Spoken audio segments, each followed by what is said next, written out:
तो guys hello and welcome back to easy coding dynamic programming का शायद ये 12th पार्ट होगा। और इसमें मैं आपको यूनिक पार्ट्स 2 एक्सप्लेन करने वाला हूँ। लास्ट लास्ट वीडियो में हम लोगों ने यूनिक पार्ट्स 1 पढ़ी थी एंड हम लोगों ने देखा था वो कितनी इंटरेस्टिंग प्रॉब्लम थी। जैसे एक रोबोट को पहले स्क्वायर से लेके आखिरी स्क्वायर तक लेके जाना है। तो मैं ट्राई करता हूँ कि इसमें यूनिक पार्ट्स 3 और 2, बट 3 असल में एक लीड कोड हार्ड प्रॉब्लम है, तो उसका मैं अलग से वीडियो बनाना चाहता हूँ। तो एक काम करते हैं, इस प्रॉब्लम में इस वीडियो में खाली यूनिक पार्ट्स 2 एकदम शुरुआत से डिक्लेयर कर लेते हैं, समझे? तो बहुत इजी रहेगा आप लोगों के लिए। आप लोगों को कोई प्री रिक्विजिट भी नहीं रहेगा, मैं आपको एकदम आसान तरीके से समझाता हूँ। और चलिए प्रॉब्लम में डिस्कस करते हैं। तो हम लोगों को ये हमारा इनपुट दिया हुआ है, ठीक है? यूनिक पार्ट्स 2 प्रॉब्लम का नाम है। और हमको प्रॉब्लम स्टेटमेंट हमारा क्या है, जैसा कि ये क्वेश्चन कह रहा है यूनिक पार्ट्स टू को इग्नोर करेंगे, यूनिक पार्ट्स पहले देखते हैं। तो यूनिक पार्ट्स क्या कहता है कि मतलब कितने यूनिक पार्ट्स हैं, मतलब एक पॉइंट से दूसरे पॉइंट तक जाने के एक ये पाथ हो गया, एक ये पाथ हो गया, एक ये पाथ हो गया, एक ऐसे घूम के पाथ हो गया। तो ऐसे कितने यूनिक पाथ्स हैं जिससे हम पॉइंट ए से पॉइंट बी तक पहुंच सकते हैं विदाउट रिपीटिंग अ पाथ।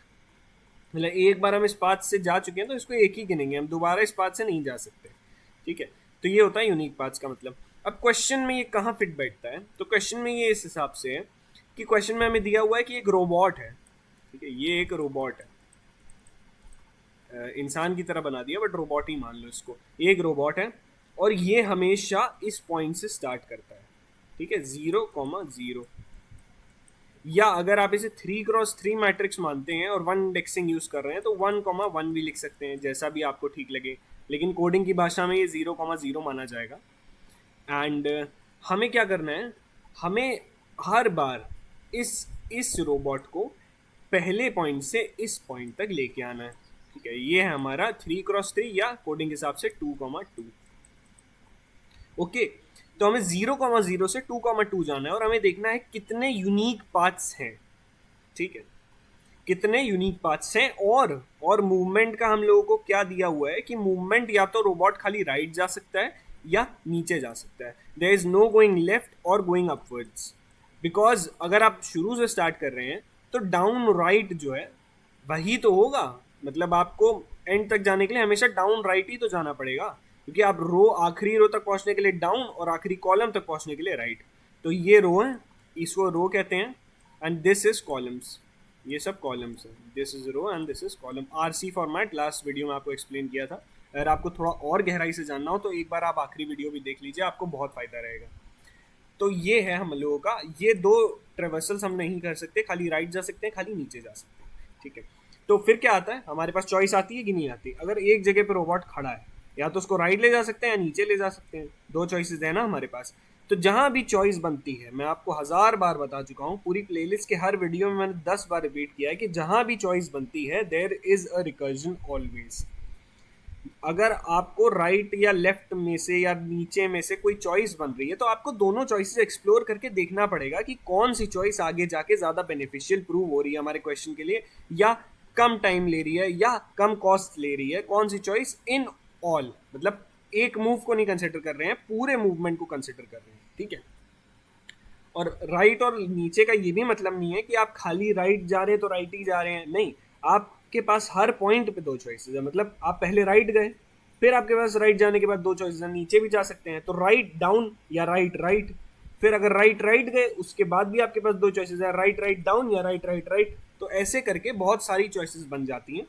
तो इसे कहते हैं मतलब एक्सपोनेंशियल चॉइसेस बन जाती हैं अगर आप एन आपके पास वेरिएबल्स हैं और अगर आप जो है दो चॉइसेस एक्सप्लोर कर रहे हैं। जैसे अगर यहाँ 4 चॉइसेस होती, ये एक एक चॉइस मान लीजिए 3 होती, तो अगर आप दो एक्सप्लोर कर रहे हैं तो बिग O ऑफ 2 की पावर n, ये होगी हमारी टाइम कॉम्प्लेक्सिटी, क्योंकि एक ट्री बन रहा है वो बार बार दो हिस्सों में टूट रहा है, ऐसे ऐसे करके हर बार दो दो चॉइसेस आ रही हैं।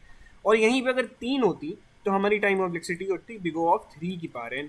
वैसे अगर 4 होती तो बिग O ऑफ 4 की पावर n, ठीक है? क्योंकि एक ट्री जो है वो 4 एलिमेंट्स में टूट रहा है, इसमें एक ट्री जो है 3 एलिमेंट्स में टूट रहा है। तो जितने ज़्यादा एलिमेंट्स में टूटेगा उतने ज़्यादा टाइम कॉम्प्लेक्सिटी बढ़ती चली जाएगी। तो आई होप यू अंडरस्टैंड। और अगर हमारे पास एक जगह पे n चॉइसेस हैं, जो कि एक बहुत ही ज़्यादा टाइम कॉम्प्लेक्सिटी वाला क्वेश्चन माना जाता है, तो अगर आपके पास कहीं भी n चॉइसेस हैं तो बिगो ऑफ n की पावर n लगेगा आपको time total. n choices and n बार हम उन चॉइसेस को एक्सप्लोर कर रहे हैं, तो n की पावर n, तो सोचिए कितनी टाइम कॉम्प्लेक्सिटी हो गई। ठीक है, मान लीजिए हम लोगों के पास 3 वेरिएबल्स हैं और 3 चॉइसेस हैं। ठीक है, तो हमारा टाइम कॉम्प्लेक्सिटी होगी 27, 3 की पावर 3। ठीक है, वैसे ही अगर 5 है तो 5 की पावर 5, जो कि बड़ा हो गया, 7 की पावर 7, ये तो बहुत ही बड़ा हो गया। ऐसे करके बहुत बड़ी बड़ी टाइम कॉम्प्लेक्सिटी की वैल्यूज आ जाती हैं। तो ये हो गई थोड़ी फंडामेंटल CS की बात। अब आते हैं दोबारा क्वेश्चन पे।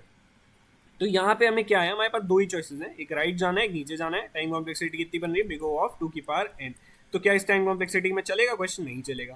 मतलब कई क्वेश्चन चल भी जाते हैं, बट ये क्वेश्चन नहीं चलेगा, मैं आपको बता रहा हूँ। तो आपको क्या करना है, इसकी टाइम कॉम्प्लेक्सिटी रिड्यूस करनी है। अब आप रिकर्जन यूज कर रहे हैं, ओवरलैपिंग सब इंटरवल्स भी मिलेंगे, सब इंटरवल्स नहीं कह सकते, मतलब ओवरलैपिंग सब प्रॉब्लम्स भी मिलेंगी।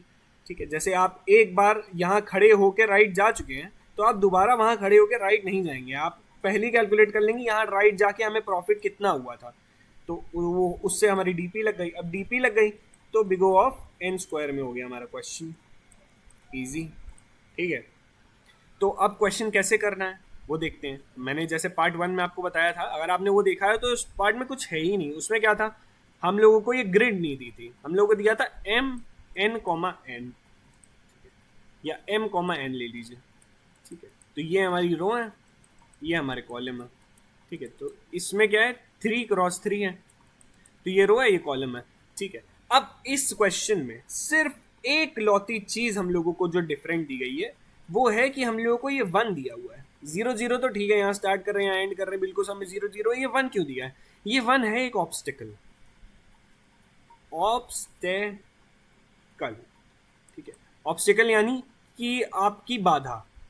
जैसे अगर आप नीचे चले गए और यहां से आपके पास 2 चॉइसेस बन रही, राइट या नीचे, तो आप राइट नहीं जा सकते क्योंकि आपका ऑब्स्टिकल है, मतलब आप पहाड़ी है, यहाँ आप नहीं चढ़ सकते, ये आपका ऑब्स्टिकल हो गया, मतलब आप यहाँ जा ही नहीं सकते। ये आपके लिए ये जो ग्रिड का वो है एलिमेंट है, ये ब्लॉक हो गया, इधर से कोई रास्ता नहीं एक्सटेंड हो रहा, तो ये हो गया आपका अपना ऑब्स्टिकल। तो इस क्वेश्चन में खाली ये कॉन्सेप्ट नया जोड़ दिया है। तो ऑब्स्टिकल का क्या करेंगे हम लोग? कुछ नहीं करेंगे। अगर ऑब्स्टिकल आ गया तो उस रास्ते नहीं जाएंगे, बस सिंपल सी बात है। जहां जिंदगी में खतरा दिखे वहां जाना ही नहीं है, आराम। तो इसकी एक कंडीशन हम लोग लगा देंगे। पहले क्या था, ये था, तो इसमें क्या था कि इसमें हम लोगों को अगर बताते कि m is equals to 2 n equal to 1 पे ऑब्स्टिकल है, तो खाली ये कर देते कि if i equal to 2 and हमारा जो j होगा, जो पॉइंटर वेरिएबल्स की बात करो, इक्वल टू 1, तब क्या करेंगे? कुछ नहीं करेंगे, कुछ भी नहीं करेंगे, तो उस रास्ते नहीं जाएंगे, रिटर्न कुछ करना ही नहीं है, उस रास्ते जाना ही नहीं है। ठीक है, मतलब रिटर्न 0 करेंगे इस क्वेश्चन में, क्योंकि हम लोग ये रिटर्न कर रहे हैं कि उधर से कोई पाथ नहीं मिल रहा। बट अभी मैंने आपके समझाने के लिए बता दी कि रिटर्न मतलब उधर जाना ही नहीं है, खत्म उधर रास्ता। तो अब हम लोग एक बार बेसिकली विदाउट कोड लिखे एक बार डिस्कस करके देखते हैं। ये मैं पहली बार चाहता हूँ वीडियो में करूँ, आप लोगों को बहुत बढ़िया से समझ में आएगा, बहुत बढ़िया तरीका है पढ़ाने का। ठीक है, तो अब आते हैं एक बार कोड पे। कैसे कोड किया जाएगा इसका, आप लोग ज़रा सोच के बताइए। जैसे आपने अगर पहला पार्ट देखा तो आप तो चुटकी बजा के कोड कर लोगे, नहीं किया है तो मैं आपको बताता हूँ कि आप सबसे पहले एक अपना नया फंक्शन बनाओगे रिकर्जन वाला, जब मैं आपको बता चुका हूँ 1000 बार। तो इसमें आप अपना पहला पॉइंटर वेरिएबल, दूसरा पॉइंटर वेरिएबल पास करा दोगे। ठीक है, ये आपने पास करा दिया। विदाउट डीपी कर रहा हूँ मैं, सिर्फ रिकर्जन लिख रहा हूँ। हमेशा पहले रिकर्जन लिखना फिर डीपी लगाना साथ में कभी नहीं लग पाएगी, पहले रिकर्जन लिख लेना, भले ही वो ओवर ज़्यादा टाइम कॉम्प्लेक्सिटी है, उसको सबमिट भी कर देना। फिर जब तुमको दिखे कि time limit exceeded, wrong answer नहीं, टाइम लिमिट एक्सीडेड, तब तुम उसमें डीपी लगाओगे, मेमोराइजेशन। उसके बाद मेमोराइज करोगे तो वो गारंटी मेरी चल जाएगा। और अगर नहीं भी चलेगा, जैसे एक सुपर एग ड्रॉप करके एक प्रॉब्लम करी थी, वो बाइनरी सर्च उसमें एक्स्ट्रा लगा था, नहीं भी चलेगा तो वो आपको एक स्टेप और क्लोज ले जाएगा अपने क्वेश्चन के। ठीक है, तो अब सबसे पहले इस क्वेश्चन में करना क्या है हमें, 0 0 ग्रिड हम लोगों के पास ये आ गया। अब अगर हम लोगों के पास ये आ गया है तो हम लोग क्या करेंगे, हम लोगों ने ये हेल्पर फंक्शन में 0 0 ग्रिड भेज दिया और हेल्पर फंक्शन इधर बना दिया, इधर अपना i j और ग्रिड अपना रिटर्न करवा दिया। मतलब रिसीव करवा लिया। ठीक है, इधर हमने अपना आई जे रिसीव करा लिया। अब मैंने आपको बताया था कि बेस कंडीशन क्या होगी। बेस कंडीशन ये होगी कि मान लो रोज खत्म हो गई हमारी, 3 रो है और हमारी आई की वैल्यू भी 3 हो गई, मतलब पहली रो 0 1 2, बट 3 रोज तो हुई ना, 1 2 3। और अगर 3 हो गई हमारी आई, मतलब हमारा जो रो का पॉइंटर था वो रो से ज़्यादा हो गया, मतलब तीसरी रो के भी आगे चला गया, तो हम लोग क्या करेंगे, रिटर्न 0। तो पहली बेस कंडीशन यही हुई कि अगर I is greater than or equal to रो, ठीक है, तब रिटर्न 0। अब इसमें और भी कंडीशन जुड़ेंगी। क्या कंडीशन जुड़ेगी इसमें? दूसरी कंडीशन ये जुड़ेगी कि हमारा जो कॉलम पॉइंटर है जो कि जे है ना, तो अगर वो कॉलम के नंबर से ज़्यादा हो गया, ठीक है, आर तो नहीं दिया हुआ, हम लोग ग्रिड डॉट लेंथ से पता लगाएंगे, तो वो मैं आपको क्वेश्चन जब करेंगे तब समझा दूंगा, अभी आप सिर्फ कॉन्सेप्ट समझिए। और यहाँ पे लगेगा और हमारा जो जे है वो greater than equal to column, ठीक है, तब भी रिटर्न 0 हो जाएगा।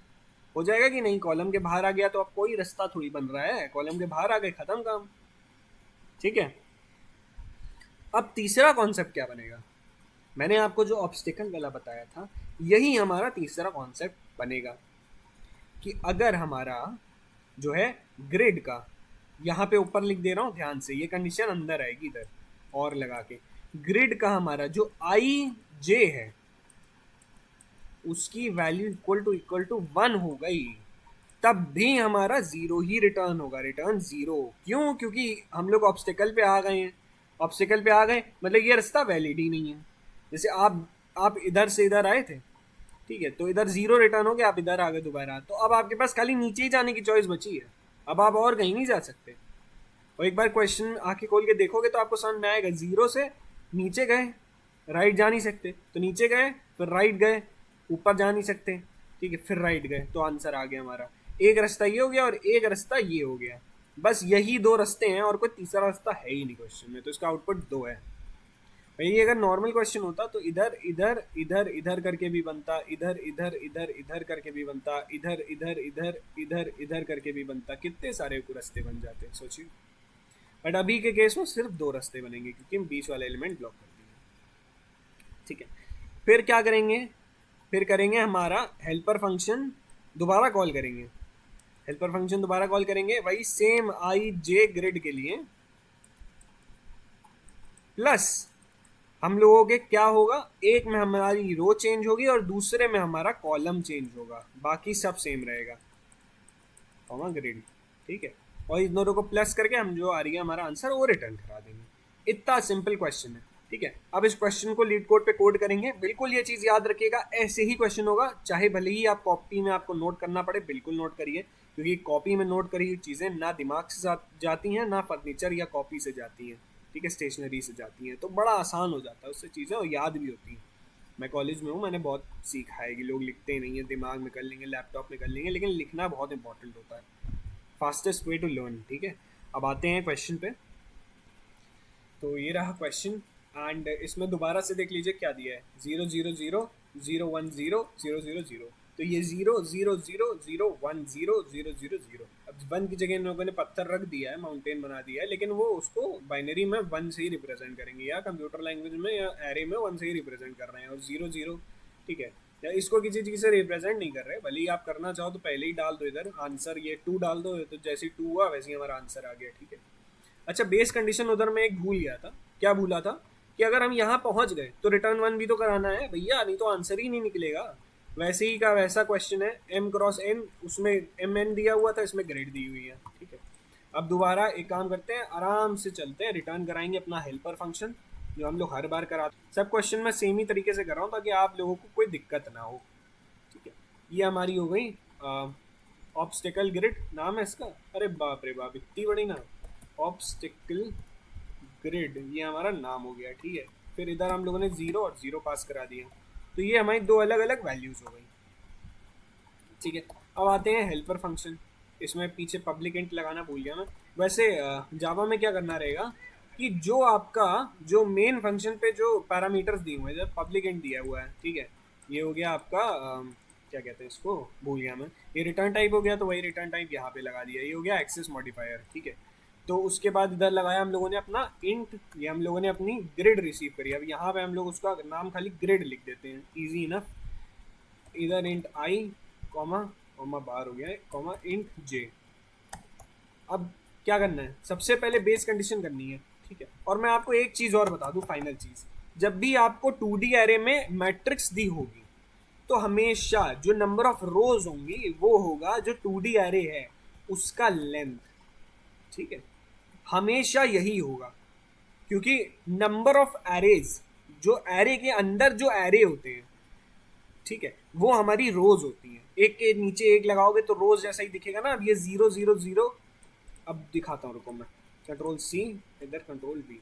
अब अगर मैं इसको ऐसे कर दूं, नीचे लगा दूं, या इसको भी ऐसे करके नीचे लगा दूं, एक स्पेस इधर, तो ये हमारी रोज हो गई ना। ये एक रो, ये दो रो, ये तीन रो, ठीक है, ये रोज हो गई। और ये पूरा पूरा एरे है, एक एरे, दो एरे, तीन एरे, मतलब जितने नंबर ऑफ एरेज हैं एरे के अंदर, मेन एरे के अंदर जितने सिंगल एरेज हैं, वो हो गया हमारा नंबर ऑफ रोज, ठीक है। तो नंबर ऑफ रोज कैसे डिटरमाइन करेंगे, ग्रिड डॉट लेंथ से, ग्रिड डॉट लेंथ, ठीक है। ये हमारी नंबर ऑफ रोज हो गई। अगर हमारा आई जो है वो नंबर ऑफ रोज से बड़ा है या उसके बराबर है, ठीक है, बड़ा है या उसके बराबर है, तब भी हम जीरो रिटर्न कर रहे हैं, तो ये बेस कंडीशन हुई, ठीक है। और दूसरी चीज, इसके अंदर जो एलिमेंट्स है, नंबर ऑफ एलिमेंट्स, वो होगा हमारे कॉलम्स, ठीक है। एक कॉलम, दो कॉलम एंड ये तीन कॉलम। तो ग्रिड, देखिए मोस्टली क्या होगा मैट्रिक्स में कि सारे एरेज का साइज सेम होगा।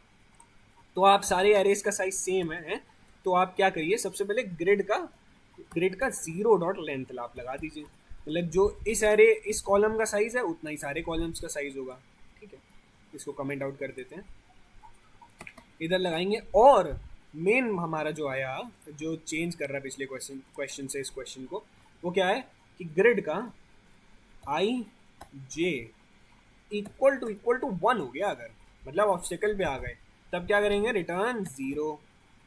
एंड अगर हम लोग कहाँ पहुंच गए, हम लोग आंसर पे पहुंच गए, इफ हम लोग का i equal to grid dot length minus one, ठीक है। एंड हम लोग का j इक्वल टू ग्रिड का zero dot length minus one, तब हम लोग क्या करेंगे, रिटर्न वन। फिर बाकी क्या करेंगे हम लोग, रिटर्न हेल्पर वैसे का वैसा ग्रिड कॉमा आई प्लस वन कॉमा जे प्लस हेल्पर, हेल्पर इधर आ गया ग्रिड कॉमा ग्रिड लिख दिया, ग्रिड कॉमा आई कॉमा जे प्लस वन। तो ये हो गया हमारा क्वेश्चन। अब इसे सबमिट करके देखते हैं, एंड ये एक्सेप्ट हो रहा है। मैं सबमिट करके दिखा देता हूँ, हालांकि मुझे बहुत अच्छे से पता है कि एक्सेप्ट नहीं होगा बिना डीपी लगाए, बट फिर भी आप अपनी संतुष्टि के लिए देख लीजिए एक बार। तो ये टाइम लिमिट एक्सीड हो गई, ठीक है, बंद करते हैं, डीपी लगाते हैं शुरू से, बिल्कुल टाइम वेस्ट नहीं करेंगे। इंट हमारी, देखिए 1000 बार बता चुका हूँ मैं कि हमारी जो जितने एलिमेंट्स चेंज हो रहे होते हैं उस एलिमेंट्स के साइज की और उस एलिमेंट्स के बराबर की हम लोग डीपी बनाते हैं, ठीक है। DP is equal to new int हम लोगों का, हम लोग ये ऑब्स्टिकल ग्रिड जो है, obstacle grid dot length LENGTH plus one. यार एक काम करो ना यार, दो बार लिखना पड़ेगा, इसको क्या करो, इधर कर लो, और इंट n हो गया हमारा ये, ठीक है। इंट j n m हो गया हमारा ये सिंगल ग्रिड का जीरो डॉट लेंथ। अब इसमें प्लस वन हटा दो तो बेटर ही रहे, इस वजह से इसमें से हटा देते हैं। इधर कर देंगे हमारा m और इधर कर देंगे हमारा n, ठीक है। नहीं उल्टा कर दिया, ये हो गया हमारा n, ये हो गया हमारा m, नंबर ऑफ रोज और number of columns. For int i equal to zero, i is less than or equal to n i plus plus, यहाँ करेंगे for int j equal to zero, j is less than or equal to m j plus plus, इतना किया। And dp का i j equal to minus one, ये हो गया हमारा पहला।